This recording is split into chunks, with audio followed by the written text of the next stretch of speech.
हाय, मैं हूँ आशीष पंडित और आज आपके सामने एक धार्मिक कथा लेके आया हूँ, बाली और हनुमान के युद्ध की कथा। तो कथा का आरंभ तब होता है जब बाली को ब्रह्मा जी से यह वरदान प्राप्त हुआ था कि जो भी उसके सामने लड़ाई के लिए आएगा उसकी आदि शक्ति बाली के शरीर में आ जाएगी। और बाली का ये घमंड तब और भी बढ़ गया जब उसने विश्व विजयी लंकापति रावण को अपनी पूंछ में बांधकर 6 महीने तक पूरी दुनिया को घुमा।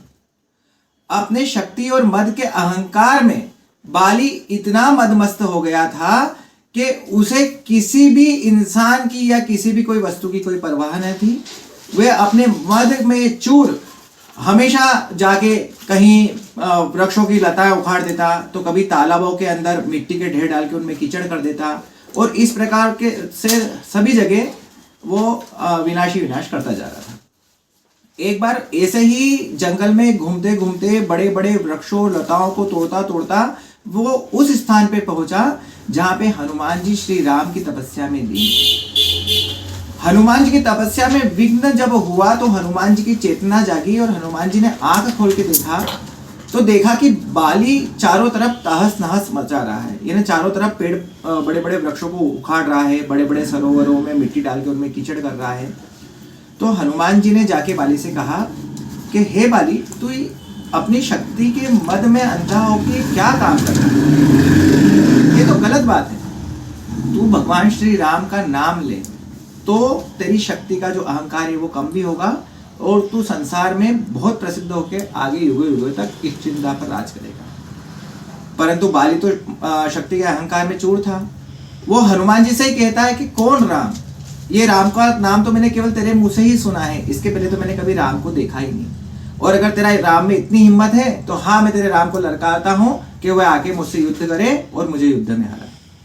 तो हनुमान जी वहीं तुरंत क्रोधित हो जाते हैं और हनुमान जी कहते हैं कि राम को हराना तो दूर की बात, पहले उनके चेले को तू हरा के बता दे, फिर मानता हूं मैं कि हाँ भाई बाली तू सर्वशक्तिमान राजा है।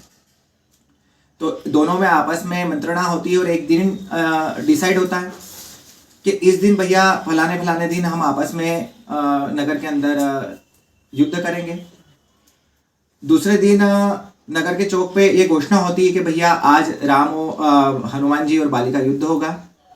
वो दिन भी आता है। बाली पूरे साजो सामान के साथ युद्ध के लिए निकलता है, हनुमान जी भी अपने स्थान से युद्ध के लिए निकलते हैं। इसी बीच वहां पे ब्रह्मा जी प्रकट हो जाते हैं। चूंकि सुग्रीव और बाली ब्रह्मा जी के वरदान प्राप्त पुत्र थे, इसलिए ब्रह्मा जी नहीं चाहते थे कि हनुमान जी के हाथों बाली का वध हो जाए।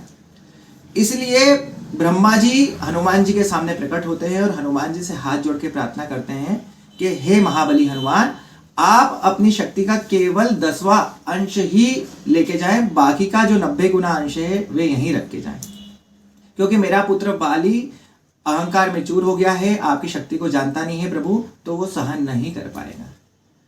तो हनुमान जी ने कहा कि ठीक है। तो हनुमान जी केवल अपनी शक्ति का 10वां भाग लेके गए, बाकी का 90 भाग वो अपने स्थान पे ही छोड़ के चले गए। जैसे ही हनुमान जी और बाली का जहां युद्ध होने वाला था उस एरिया में हनुमान जी पहुंचते हैं तो हनुमान जी की आधी ताकत यानी 5 गुना बल जो है वो बाली के अंदर चला जाता है।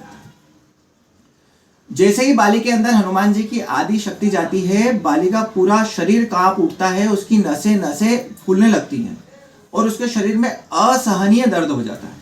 इतने में भगवान ब्रह्मा उसको दर्शन देते हैं और कहते हैं कि तुरंत इस स्थान से भाग जा, नहीं तो तू पूरी तरह से तेरा शरीर फट जाएगा और तेरे रोम रोम छिन्न भिन्न हो जाएगा।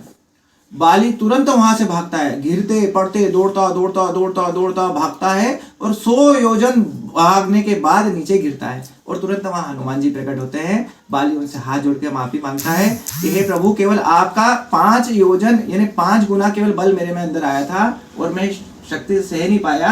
अगर आपकी 100% शक्ति से आप आ जाते तो मैं तो वहां पे जी ही नहीं पाता। तो इस हिसाब से बाली को वहां से पीठ दिखा के भागना पड़ा और अंत में जिन राम को ललकारा था उन्हीं राम के बाण से बाली का वध हुआ। इस कथा का यही अंत होता है। और अगर आपको ये वीडियो पसंद आई हो तो कृपया लाइक और शेयर जरूर करें। धन्यवाद।